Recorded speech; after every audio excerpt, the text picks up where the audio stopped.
on the ice with rival Yuzuru Hanyu. Couple of flights tonight for the men's short program at the 2K16 Sun Life Skate Canada International.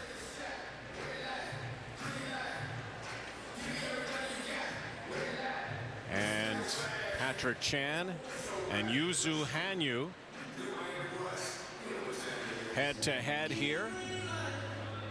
Yuzuru is skating to music by Prince.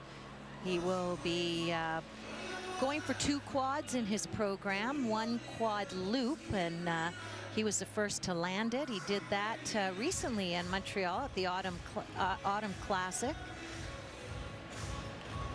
Again, with the order the way it is this year, we're going to see 2 best skaters in the field in the first group.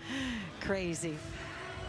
Yeah, I'm kind of hoping they rethink this. They will rethink it, I guarantee. I guarantee they will. Because it doesn't make a whole lot of sense. Anyway, Chan and Hanyu, 5 and 6 in this first group. Then the second group to come.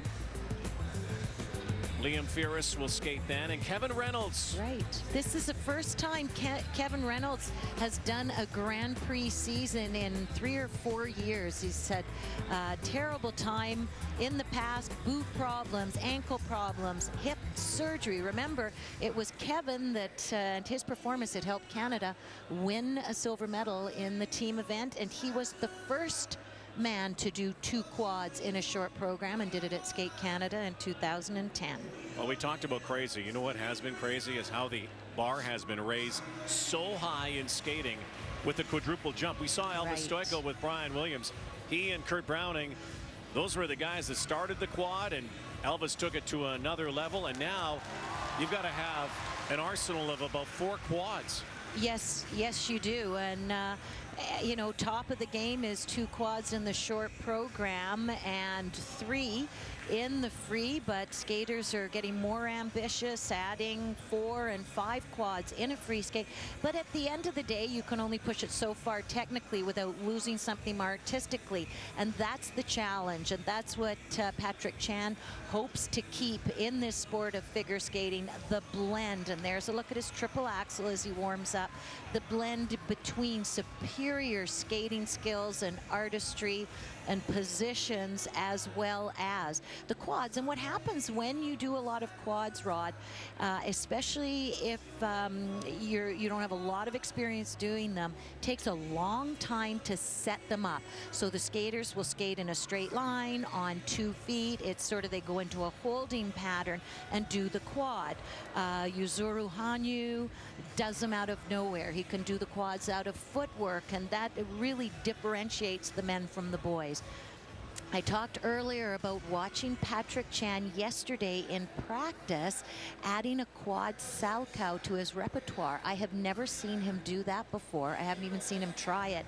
He landed some beautiful ones, and what that said to me is he's a player going forward. After last season, I wouldn't have thought so, because you need the 2 quads to control your destiny, the 2 different quads. You can only repeat 1 quad twice. So successful on the quad there, a little bit forward on the landing. Well, this guy can... There's the quad loop out of a spread eagle. Jump with the very best of them. Pressure on the rest of the world, of course, with that quad jump. But of course, Patrick Chan is an exquisite skater. Men's short program from Skate Canada International is next. Sold right out today, tomorrow, full house, jam-packed at the Hershey Center, home of the Mississauga Steelheads, Ontario Junior Hockey League, and also the Toronto Raptors 905 basketball team plays here. And over the next 2 days, some of the best skaters in the world, including the guy you'd have to consider the #1 skater in the world, Yuzuru Hanyu, defending Olympic champion, a world champion. Here's a guy who would love to get back to the Olympic Games and go for a gold medal again. Javier Fernandez would have something to say about that, because he did win the World Championships the last 2 times. And those are the people that Patrick Chan has talked about being after. Yuzuru Hanyu, Javier Fernandez, and then of course there's the youngsters coming up with the quad, and Yuzuru paying respect to the ice. And he will go walk through his program, followed by Coach Brian Orser. So